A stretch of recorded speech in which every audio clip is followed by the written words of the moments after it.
Hi friends, welcome to Commerce Bytes. I hope you people are all doing well. So, ഇന്ന് നമ്മൾ നോക്കാൻ പോകുന്നത് model question paper സീരീസിൻ്റെ part 17 ആണ്. ഞാൻ നിങ്ങളോട് പറഞ്ഞിട്ടുണ്ട് we are having 11 playlist created in our YouTube channel Commerce Bytes. So Kerala സെറ്റിന് വേണ്ടി സിൻസിയറായി പ്രിപ്പയർ ചെയ്യുന്ന എല്ലാ സീരീസ് കാൻഡിഡേറ്റ്സിനും ഈ ഒരു യൂട്യൂബ് ചാനൽ വളരെയധികം ഹെൽപ്ഫുള്ളായിരിക്കും. ഓക്കെ, നമ്മൾ ഓൾമോസ്റ്റ് ഇപ്പോൾ ഒരു 180 വീഡിയോസ് പ്രിപ്പയർ ചെയ്തിട്ടുണ്ട്. അത് നമ്മൾ സെഗ്രിഗേറ്റ് ചെയ്ത് ഓരോ പ്ലേലിസ്റ്റായിട്ട് റെലവൻ്റ് ആയിട്ടുള്ള എല്ലാ വീഡിയോസും സെഗ്രിഗേറ്റ് ചെയ്ത് ഓരോ പ്ലേലിസ്റ്റായിട്ട് ക്രിയേറ്റ് ചെയ്തിട്ടുണ്ട്. That is for your easy access. Okay, so ഏതെങ്കിലും വീഡിയോസ് മിസ് ഔട്ട് ചെയ്തവർ ഡെഫിനറ്റ് ആയിട്ട് കണ്ടിരിക്കണം. കാരണം നിങ്ങൾ ചിലപ്പോൾ സ്കിപ്പ് ചെയ്യുന്ന ആ ഒരു വീഡിയോ എന്നായിരിക്കും ചിലപ്പോൾ ക്വസ്റ്റ്യൻ വരുന്നത്. We are having 100% sure that നമ്മൾ പ്രിപ്പയർ ചെയ്യുന്ന ഓരോ വീഡിയോസിൽ നിന്നും ക്വസ്റ്റ്യൻസ് മസ്റ്റായിരിക്കും, എന്തായാലും ഉണ്ടാകും എന്ന് ഞങ്ങൾ 100% ഉറപ്പ് പറയുന്നു. Okay, so now without much time, let's jump into our video. We are having 7 set of questions for today. Okay, moving to the first question. Causes for individual differences among learners are option A, emotional and social variation, option B, cognition and emotional variables, and option C, genetic and environment factors, and option D, emotional and environment factors. നിങ്ങൾ തന്നെ ഒന്ന് ആലോചിച്ച് നോക്കൂ, എന്നിട്ട് പറയൂ individual differences. നിങ്ങളിപ്പോൾ 50 students അല്ലെങ്കിൽ 100 students ഉണ്ടെങ്കിൽ ആ 100 സ്റ്റുഡൻസും യുണീക്ക് ആയിരിക്കും, ഡിഫറെൻ്റ് ആയിരിക്കും അല്ലേ? ആ ഓരോ ഡിഫറെൻ്റ് ആയിട്ടുള്ള സ്റ്റുഡൻസിൻ്റെ ആ ഒരു യുണീക്ക് ഡിഫറൻസ്, ആ ഒരു ഇൻഡിവിജ്വൽ ഡിഫറൻസിൻ്റെ റീസൺ എന്താണെന്നാണ് ചോദിച്ചിരിക്കുന്നത്. ഓക്കെ, സോ നിങ്ങൾ തന്നെ ഒന്ന് ആലോചിച്ചിട്ട് പറയൂ ഈ 4 ഓപ്ഷനിൽ ഏത് ഫാക്ടറായിരിക്കും കൂടുതൽ എടുത്തു നിൽക്കുന്നത്? ഈ 4 ഓപ്ഷൻസും കറക്റ്റാണ്. അതിൽ ഏറ്റവും ആപ്റ്റായിട്ടൊരു ആൻസറാണല്ലോ നമുക്ക് വേണ്ടത്. So here the answer will B genetic and environment factors. കാരണം നമ്മൾ കളിച്ചു വളർന്നത് അല്ലെങ്കിൽ ജനിച്ചു വളർന്നത് ഓരോ ഡിഫറെൻ്റ് ആയിട്ടുള്ള ഫാമിലിയാണ് അല്ലേ? ഹെറിഡിറ്ററി വൈസ്, ജനറ്റിക് വൈസിനാണ് കൂടുതൽ ഇമ്പോർട്ടൻസ്. ഒരു ഇൻഡിവിജ്വലിനെ കെട്ടിപ്പടുത്തുന്ന ആ ഒരു റൂട്ട് കോസ് വന്നത് നമ്മളുടെ ആ ഒരു ജനറ്റിക്, നമ്മളുടെ ആ ഒരു ഫാമിലി ബാക്ക്ഗ്രൗണ്ടിൽ നിന്നായിരിക്കും. അണ്ടർസ്റ്റുഡ്? ഓരോരുത്തരുടെ ഫാമിലി ബാക്ക്ഗ്രൗണ്ട് ഡിഫറെൻ്റ് ആയിരിക്കും, എല്ലാവരുടെയും സെയിം ആയിരിക്കണം എന്നില്ല അല്ലേ? So option C will be the correct answer, genetic and environment factors. I hope you people get my first question right. So without much delay, let's move to the next question. Personality of a teacher influences personality of students through a process of. ഇവിടെ options പറഞ്ഞിരിക്കുന്നത് observation, option B imitation, option C psycho osmosis and option D comparison. ഇവിടെ പറഞ്ഞിരിക്കുന്ന question എങ്ങനെയാണ്? Personality of teacher influence personality of students through A process of. ടീച്ചറിൻ്റെ personality influence ചെയ്യുകയാണ് personality of student. ആ ഒരു process എന്താണെന്നാണ് ചോദിച്ചിരിക്കുന്നത്. The answer will be option A, that is observation. അതായത് ഇവിടെ പറഞ്ഞിരിക്കുന്ന ക്വസ്റ്റ്യനിൽ പറയുന്നത് personality of teacher influences personality of student എന്നാണ്. ഓക്കെ, ഒരു ടീച്ചർ ക്ലാസ് എടുക്കുമ്പോൾ ആ ഒരു ഫ്രണ്ടിലിരിക്കുന്ന 50 to 100 സ്റ്റുഡൻസിൻ്റെ കൂടുതൽ ഫോക്കസ് പോകുന്നത് ടീച്ചറിൻ്റെ പേഴ്സണാലിറ്റിയിലേക്കാണ്. ഓക്കെ, സോ അതുകൊണ്ടാണ് personality of A teacher influences personality of student through A process of എന്ന് ചോദിക്കുന്നതിൻ്റെ ആൻസർ ഒബ്സർവേഷൻ ആവുന്നത്. അണ്ടർസ്റ്റുഡ്? ഇമിറ്റേഷൻ എന്ന് പറയുമ്പോൾ ജസ്റ്റ് ആ ടീച്ചർ എങ്ങനെയാണോ ചെയ്യുന്നത് അല്ലെങ്കിൽ ആ ടീച്ചറിൻ്റെ ഡ്രസ്സിങ് സ്റ്റൈൽ അങ്ങനെയുള്ള കാര്യങ്ങൾ ഇമിറ്റേറ്റ് ചെയ്യുന്നതാണ്. പക്ഷേ ഒരു പേഴ്സണാലിറ്റി ഓഫ് ടീച്ചർ ഇൻഫ്ലുവൻസ് ചെയ്യുന്ന ആ ഒരു പ്രോസസ്സിനെ പറയുന്നത് ഒബ്സർവേഷൻ തന്നെയാണ്. ഇനി ഓപ്ഷൻ സിയിൽ പറയുന്നത് സൈക്കോ ഓസ്മോസിസ്. ആ ഒരു ടേം കുറച്ച് പേർക്കെങ്കിലും ഒരു ന്യൂ ടേം ആയിരിക്കും. അത് എന്താണ് എന്നുള്ളത് ഞാനിപ്പോൾ തന്നെ പറഞ്ഞു തരാം. Psycho osmosis is a modern concept or a theory that the answer of a question which a person failed to find out even after deliberately thinking and reasoning for hours and hours may naturally emerge into his mind in the very next day when he wake up from the deep sleep. അതായത് നമ്മളോട് ഇപ്പോൾ ആരെങ്കിലും ഒരു question ചോദിച്ചു, നമ്മൾക്ക് അതിനെക്കുറിച്ച് കുറേ ആലോചിച്ചിട്ട് പോലും നമുക്കതിനെക്കുറിച്ച് കിട്ടുന്നില്ല. ഓക്കെ, ആ ഒരു കിട്ടാത്ത മണിക്കൂറോളം നമ്മൾ ആലോചിച്ചിട്ടും കിട്ടാത്ത ആ ഒരു ക്വസ്റ്റ്യൻ്റെ ആൻസർ നമ്മൾ അന്ന് രാത്രി കിടന്നുറങ്ങി രാവിലെ ആ ഒരു ഡീപ്പ് സ്ലീപ്പ് കഴിഞ്ഞ് എണീക്കുമ്പോൾ നമുക്ക് ആ ഒരു പെർട്ടിക്കുലർ ആൻസർ നമ്മുടെ മൈൻഡിലേക്ക് വരും. ഓക്കെ, ആ ഒരു പ്രോസസ്സാണ് സൈക്കോ ഓസ്മോസിസ് എന്ന് പറയുന്നത്. ഓക്കെ, ദിസ് ടൈം നമുക്ക് സൈക്കോ ഓസ്മോസിസ് ചിലപ്പോൾ ആ ഒരു പെർട്ടിക്കുലർ ആ ഒരു സിറ്റുവേഷൻ തന്നിട്ട്, ചിലപ്പോൾ ഈ ഒരു സിറ്റുവേഷൻ സെയിം തന്നെ തന്നിട്ട് നമ്മളോട് ചോദിക്കും which is the term it is എന്ന്. സോ നിങ്ങൾ അറിഞ്ഞിരിക്കണം സൈക്കോ ഓസ്മോസിസ് എന്താണ് എന്നുള്ളത്. ഞാനിപ്പോൾ പറഞ്ഞു തന്നില്ലേ, അത് നിങ്ങൾക്ക് മനസ്സിലായ രീതിയിൽ നിങ്ങളുടെ ലെക്ചർ നോട്ടിൽ നോട്ട് ചെയ്ത് വെക്കണം. ഓക്കെ, ഇനി ഓപ്ഷൻ ഡിയിൽ പറഞ്ഞത് കമ്പാരിസൺ ആണ്. കമ്പാരിസൻ്റെ മീനിങ് നിങ്ങൾക്കറിയാം, കമ്പയർ ചെയ്യുന്നു എന്നുള്ള ഒരു മീനിങ് ആണ് കമ്പാരിസൺ. ഓക്കെ, സോ ഈ 4 ഓപ്ഷൻ നമ്മൾ ചെക്ക് ചെയ്ത് കഴിഞ്ഞാൽ നമുക്ക് മനസ്സിലാവും ഓപ്ഷൻ എ ഒബ്സർവേഷൻ തന്നെയാണ് ഈ ഒരു പെർട്ടിക്കുലർ ക്വസ്റ്റ്യൻ്റെ കറക്റ്റ് ആൻസർ എന്ന്. Understood? So that's it. To the next question. Child want respect and recognition in class in order to satisfy his dash type of needs. Options നമുക്ക് തന്നിരിക്കുന്നത് belongings need, option B self actualization, option C self esteem needs and option D none of the above. Here ഇവിടെ പറഞ്ഞിരിക്കുന്നത് കുട്ടിക്ക് അവൻ്റേതായ റെസ്പെക്റ്റും റെക്കഗ്നീഷനും ക്ലാസ്സിൽ വേണം. ആ ഒരു satisfying ചെയ്യുന്ന ആ ഒരു നീഡ് എന്താണെന്നാണ് ചോദിച്ചിരിക്കുന്നത്. ഞാൻ നിങ്ങളോട് പലതവണ റിപ്പീറ്റ് ചെയ്ത് പറഞ്ഞിട്ടുണ്ട്, കേരള സെറ്റ് എക്സാമിനേഴ്സിൻ്റെ മെയിനായിട്ടൊരു ഫേവറേറ്റ് പോർഷനാണ് മോട്ടിവേഷൻ എന്ന് പറയുന്ന ഒരു ടോപ്പിക്. അത് കൊമേഴ്സ് സ്റ്റുഡൻസിന് വളരെ ഫെമിലിയർ ആയിട്ടുള്ള ടേം ആയിരിക്കും. കാരണം അവർക്ക് തിയറി ഓഫ് മോട്ടിവേഷനും അതുപോലെ തന്നെ മോട്ടിവേഷൻ എന്ന് പറയുന്ന ഒരു ടേം അവർക്ക് ചാപ്റ്റർ വൈസ് പഠിക്കാനുണ്ട്. അതുകൊണ്ട് ഞാൻ നിങ്ങളോട് പലതവണ പറഞ്ഞിട്ടുണ്ട്, മാസ്ലോൻ്റെ നീഡ് ഹൈറാർക്കി തിയറി പല രീതിയിലായിട്ട് ക്വസ്റ്റ്യൻ ചോദിച്ചു കണ്ടിട്ടുണ്ടെന്നുള്ളത്. ആൻഡ് എനിക്കിവിടെയും പറയാനുള്ളത് അത് തന്നെയാണ്. മാസ്ലോ നീഡ് ഹൈറാർക്കി തിയറിയിൽ ഇൻക്ലൂഡ് ചെയ്യുന്ന നീഡ്സാണ് ഇപ്പോൾ ഇവിടെ ഓപ്ഷനിൽ പറഞ്ഞിട്ടുള്ളത്. Belonging needs, self actualization, self esteem needs എന്നുള്ളത്. സോ ഇവിടെ പറഞ്ഞിരിക്കുന്നത് ആ കുട്ടിക്ക് അവന് ആവശ്യമുള്ള കുറച്ച് റെസ്പെക്റ്റും അതുപോലെ തന്നെ റെക്കഗ്നിഷൻ, അവൻ അങ്ങനൊരു സ്റ്റുഡൻ്റ് ഉണ്ട് എന്നുള്ള ആ ഒരു റെക്കഗ്നിഷൻ അവന് വേണം. ആ ഒരു സാറ്റിസ്ഫൈങ് നീഡ് എന്താണെന്നാണ് ചോദിച്ചിരിക്കുന്നത്.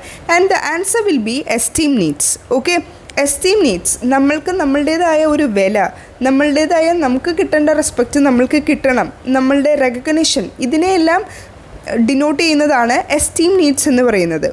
സെൽഫ് ആക്ച്വലൈസേഷൻ നീഡ്സ് എന്ന് പറയുന്നത് which one is the top most ആയിട്ടൊരു നീഡാണ് സെൽഫ് ആക്ച്വലൈസേഷൻ. എല്ലാം തികഞ്ഞ ഒരു വ്യക്തി എന്നുള്ള ഒരു മീനിങ് ആണ് സെൽഫ് ആക്ച്വലൈസേഷൻ കൊണ്ട് ഉദ്ദേശിക്കുന്നത്. ആൻഡ് ബിലോങ്ങിങ് നീഡ്സിൽ പറയുന്നത് നമ്മളുടെ ഫ്രണ്ട്സ്, ഫാമിലീസ്, അങ്ങനെയുള്ള കൊളീഗ്സ്, അങ്ങനെയുള്ള ആ ഒരു നീഡ് നമ്മൾ സാറ്റിസ്ഫൈ ചെയ്യുന്ന ആ ഒരു നീഡാണ് belonging needs. Okay, so I hope this question is also clear to you. Moving to the next question, basic idea of a democratic society. ഒരു ഡെമോക്രാറ്റിക് സൊസൈറ്റി എന്നുകൊണ്ട് അവർ ഉദ്ദേശിക്കുന്നതിൻ്റെ ബേസിക് ആയിട്ടൊരു ഐഡിയ. ഇത് കേരള സെറ്റിനെ ബേസ് ചെയ്തിട്ടുള്ള ക്വസ്റ്റ്യൻ ആണോ എന്ന് ചോദിച്ചു കഴിഞ്ഞാൽ purely no. As a citizen നിങ്ങൾക്ക് എന്താണ് തോന്നുന്നത്? ഒരു basic idea of a democratic സൊസൈറ്റിയുടെ ആ ഒരു ബേസിക് ഐഡിയ എന്താണ്? Options are option A powerful leadership, option B obedient followers, option C might makes right and option D respect for enlightened individual. അതായത് ഇവിടെ ഓപ്ഷൻസിൽ പറയുന്നത് പവർഫുൾ ലീഡർഷിപ്പ്, ഓപ്ഷൻ ബിയിൽ പറയുന്നത് obedient ആയിട്ടുള്ള ഫോളോവേഴ്സ്, ഓപ്ഷൻ സിയിൽ പറയുന്നത് മൈറ്റ് മേക്ക് റൈറ്റ്സ്. അത് എന്താണെന്നുള്ളത് ഞാൻ പറഞ്ഞു തരാം. ആൻഡ് ഓപ്ഷൻ ഡിയിൽ പറയുന്നത് respect for enlightened individual. Here the answer will be option. So here the answer is option D, that is respect for enlightened individual. ആദ്യം നമുക്ക് എൻലൈറ്റഡ് ഇൻഡിവിജ്വൽ അല്ലെങ്കിൽ എൻലൈറ്റഡ് പേഴ്സൺ എന്നുള്ള ആ ഒരു ടേമിൻ്റെ മീനിങ് ഒന്ന് നോക്കാം അല്ലേ. The enlightened person is insightful and open-minded. He is able to see the world with great clarity without attachment to preconceived ideas about the people, place and things. അതായത് enlightened person എന്ന് പറയുന്നത് insightful and open minded ആണ്. ആ ഒരു particular person ആരുടെയും restriction ഇല്ല, അങ്ങനെ ഇങ്ങനെ ഒന്നുമില്ല, ഒരു റെസ്ട്രിക്ഷനുമില്ല, എല്ലാ കാര്യം കൊണ്ടും ആൾ ഫ്രീ ആണ്. ഓക്കെ, ഫ്രീ ടു ബി എന്നുള്ള ഒരു മൈൻഡ് സ്റ്റേറ്റിലാണ് എൻലൈറ്റഡ് പേഴ്സൺ കൊണ്ട് ഉദ്ദേശിക്കുന്നത്. So in his world he is able to see the world with great clarity without attachment to conceived ideas about the people, place and things. So നമ്മളുടെ ഒരു democratic society എപ്പോഴും ഇതുപോലുള്ള enlightened individuals, അതായത് നമ്മളെപ്പോലുള്ള enlightened ആയിട്ടുള്ള ഇൻഡിവിജ്വൽസിന് respect കൊടുക്കണം എന്നുള്ളതാണ് ഒരു ഡെമോക്രാറ്റിക് സൊസൈറ്റി കൊണ്ട് ഉദ്ദേശിക്കുന്നത്. ഓക്കെ, അതോടൊപ്പം തന്നെ ഞാൻ പറഞ്ഞു മൈറ്റ് മേക്സ് റൈറ്റ് എന്നുള്ളത്. Might is the right is an origin of morality with both descriptive and perspective sense. So descriptive sense ൽ നോക്കിക്കഴിഞ്ഞാൽ society's view of right and wrong is determined by those in power. നമ്മളുടെ സൊസൈറ്റിയുടെ റൈറ്റും റോങ്ങും determine ചെയ്യുന്നത് ആരാണ്? പവറിലിരിക്കുന്ന ആൾക്കാരാണ്. ഇപ്പോൾ president, prime minister, chief minister എന്നുള്ള അത്ര പേഴ്സണാലിറ്റി, അത്ര പവറുള്ള പേഴ്സണാലിറ്റീസ് ആയിരിക്കും നമ്മളുടെ ആ ഒരു സൊസൈറ്റിയുടെ റൈറ്റും റോങ്ങും ഡിറ്റർമൈൻ ചെയ്യുന്നത്. ഓക്കെ, സോ അതുകൊണ്ടാണ് ഞാൻ പറഞ്ഞത് മൈറ്റ് മേക്സ് റൈറ്റ് എന്നുള്ളത് ഞാൻ സെപ്പറേറ്റ് ആയിട്ട് പറഞ്ഞുതരാം എന്ന് പറഞ്ഞത്. ആൻഡ് ഈ ഒരു പെർട്ടിക്കുലർ ക്വസ്റ്റിൻ്റെ ആൻസർ എന്ന് പറയുമ്പോൾ option D, that is respect for enlightened individual ആണ്. So I hope this question is all clear to you, right? That's it. Moving to the next question. If really a creative child is ignored in class, it would result in, options are option A, submission, option B, withdrawal, option C, suppression, and option D, aggression. ഒരു ക്രിയേറ്റീവായിട്ടൊരു ചൈൽഡിനെ ക്ലാസ്സിൽ ignore ചെയ്യുന്ന ആ ഒരു situation എന്താണെന്നാണ് നമ്മളോട് ക്വസ്റ്റ്യനിൽ ചോദിച്ചിട്ടുള്ളത്. And here the answer will B aggression. ഇപ്പോൾ നമ്മൾ ഈ മെൻഷൻ ചെയ്ത 4 ഓപ്ഷനും അതിൽ സബ്മിഷൻ അല്ലാതെ വിഡ്രോവൽ, സെപ്പറേഷൻ, അഗ്രഷൻ ഈ 3 ടേംസ് നമ്മളുടെ ഡിഫെൻസീവ് മെക്കാനിസത്തിൽ ഇൻക്ലൂഡ് ചെയ്യുന്ന 3 ടേംസാണ്. ഓക്കെ, അത് എന്തെല്ലാമാണ് എന്നുള്ളത് ഞാൻ ജസ്റ്റ് പെട്ടെന്നൊന്ന് ബ്രീഫ് ചെയ്ത് പറഞ്ഞു തരാം. വിഡ്രോവൽ കൊണ്ട് ഉദ്ദേശിക്കുന്നത് ഡിസെൻഗേജ്ഡ് അല്ലെങ്കിൽ ടേൺ ഓവർ, ആബ്സെൻറ്റിസം, ലേറ്റ്നെസ്, നമ്മൾ പോകാൻ മടി കാണിക്കുന്നു അല്ലെങ്കിൽ നമ്മൾ ലേറ്റ് ആവുന്നു, ടേൺ ഓവർ ആവുന്നു, അങ്ങനെയുള്ള കുറച്ച് നെഗറ്റീവായിട്ട്. ഓക്കെ, അതൊരു ഡിഫെൻസീവ് മെക്കാനിസമാണ്. നമുക്ക് ആ ഒരു ക്ലാസ്സിൽ, ആ ഒരു പെർട്ടിക്കുലർ ക്ലാസ്സിൽ അറ്റൻഡ് ചെയ്യാൻ താല്പര്യമില്ലാത്തതുകൊണ്ട് നമ്മൾ ലേറ്റായിട്ട് ചെല്ലുന്നു, ലേറ്റ് കമ്മേഴ്സ് ആവുന്നു. ആസ് എ സ്റ്റുഡൻറ്റ് എന്നുള്ള ബേസിലാണ് ഞാനിപ്പോൾ പറയുന്നത്. ഓക്കെ, സോ വിഡ്രോവൽ എന്ന് പറയുന്ന ടേമിൻ്റെ നേരെ തന്നെ എഴുതിയിട്ടുള്ളൂ. ടേൺ ഓവർ, ആബ്സെൻറ്റിസം, ലേറ്റ്നെസ് എന്നെല്ലാം വരുന്നത് വിഡ്രോവലാണ്. നമുക്ക് ഇപ്രാവശ്യത്തെ ക്വസ്റ്റ്യൻ പേപ്പറിൽ നമുക്ക് വേണമെങ്കിൽ ക്വസ്റ്റ്യൻ ഇങ്ങനെ എക്സ്പെക്റ്റ് ചെയ്യാം: turnover, absenteeism and lateness, these terms includes in എന്ന് ചോദിച്ചിട്ട് ഈ 4 ഓപ്ഷൻ തന്നു എന്ന് വിചാരിക്കൂ. What will your answer?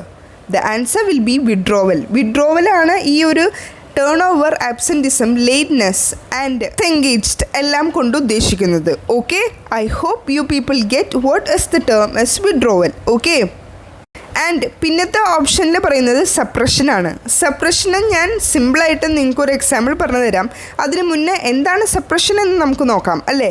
Suppression എന്ന് പറയുന്നത് it is a strategy to try and make uncomfortable thoughts and feelings more manageable. നമുക്ക് അത് അൺകംഫോർട്ടബിൾ ആയിരിക്കാം, നമുക്ക് അതിൻ്റെ തോട്ട്സും അതുപോലെ തന്നെ ഫീലിങ്സും അൺകംഫോർട്ടബിൾ ആയിരിക്കാം, പക്ഷേ നമ്മളത് മാനേജ് ചെയ്തു പോകുന്നു. Okay, trying to put out emotional thoughts and feeling out of our mind. So ഇതിന് ബെസ്റ്റായിട്ടൊരു എക്സാമ്പിൾ പറയുന്നത് മാരേജ് ലൈഫാണ്. മാരേജ് ലൈഫിൽ നമുക്ക് കുറേ അധികം അൺകംഫോർട്ടബിൾ ആയിട്ടുള്ള തോട്ട്സും ഫീലിങ്സും അങ്ങനെ കുറേയൊക്കെ ഉണ്ടാവും അല്ലേ. സോ ആ ഒരു സിറ്റുവേഷനിൽ നിന്ന് നമ്മൾ അതെല്ലാം ഒന്ന് മാനേജ് ചെയ്യാൻ ട്രൈ ചെയ്യും. ലൈഫാവുമ്പോൾ, അതും മാരേജ് ലൈഫാവുമ്പോൾ അഡ്ജസ്റ്റ്മെൻറ്റും അണ്ടർസ്റ്റാൻഡിങ്ങും എല്ലാം വേണം. സോ സപ്രഷൻ അതിൻ്റെ ബെസ്റ്റായിട്ടൊരു എക്സാമ്പിളാണ്. നിങ്ങൾ കൂടുതൽ പേരും കല്യാണം കഴിഞ്ഞവരായിരിക്കും ഈ ഒരു ക്ലാസ് അറ്റൻഡ് ചെയ്യുന്നവർ.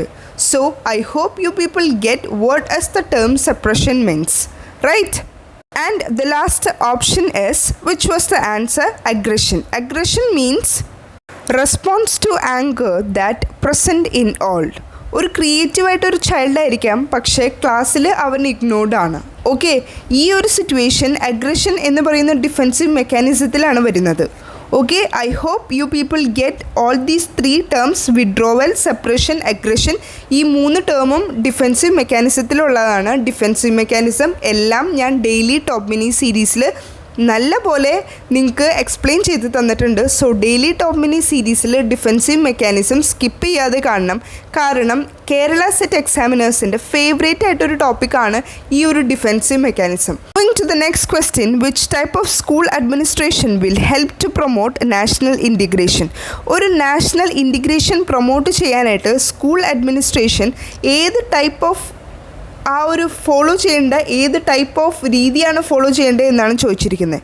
Options are: option A autocratic, option B laissez faire and option C bureaucratic and option D democratic. ഇവിടെയും ഈ 4 ടേംസും കൊമേഴ്സ് സ്റ്റുഡൻസ് പഠിച്ചിട്ടുള്ളതാണ്. സോ അവർക്ക് വളരെയധികം സിമ്പിളായിരിക്കും ഈ ഒരു ക്വസ്റ്റ്യൻ അറ്റൻഡ് ചെയ്യാൻ. പിന്നെ ഞാൻ നിങ്ങളോട് പലപ്പോഴും എടുത്ത് പറഞ്ഞിട്ടുണ്ട്, അതിൽ എത്ര പേര് അത് കൂടുതൽ ഫോക്കസ് കൊടുത്തും മനസ്സിലാക്കിയിട്ടുണ്ട് എന്ന് എനിക്കറിയില്ല. സ്കൂൾ സംബന്ധമായിട്ട് എന്ത് വന്നാലും അതിൻ്റെ ആൻസറിൽ നമ്മളുടെ ഓപ്ഷൻസിൽ ഡെമോക്രാറ്റിക് തന്നിട്ടുണ്ടെങ്കിൽ go straight for the answer option D, that is democratic. കാരണം സ്കൂൾ സംബന്ധപ്പെട്ട എന്തൊരു ക്വസ്റ്റ്യൻ വന്നു അതിൽ ഓപ്ഷൻസിൽ ഡെമോക്രാറ്റിക് ഉണ്ടെങ്കിൽ ആ ഒരു ആൻസർ ഡെമോക്രാറ്റിക് തന്നെയായിരിക്കും. അതങ്ങനെയാണ്. അണ്ടർസ്റ്റുഡ്? സോ ആ ഒരു കാര്യം നിങ്ങളൊന്ന് ജസ്റ്റ് ഒരു സ്കെച്ച് പെൻ വെച്ചോ അല്ലെങ്കിൽ ഒരു ഹൈലൈറ്റർ വെച്ചോ ഒന്ന് നോട്ട് ചെയ്തിട്ടുള്ളൂ. കാരണം ഏത് ടൈപ്പ് ഓഫ് ടീച്ചിങ് ആപ്റ്റിറ്റ്യൂഡിൽ ഏത് സെക്ഷനിൽ വന്നാലും ഡെമോക്രാറ്റിക് എന്ന് പറഞ്ഞൊരു ഓപ്ഷൻ ഉണ്ടെങ്കിൽ അത് തന്നെയായിരിക്കും answer. Okay, moving to the last question.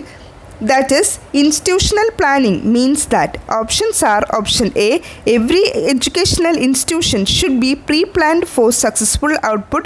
Option B, all the educational institution must be contracted by central plan. Option C, every educational institution must be planned for its development according to its need and circumstances. And option D, plan for running an educational institution must be made state-wise rather than being central.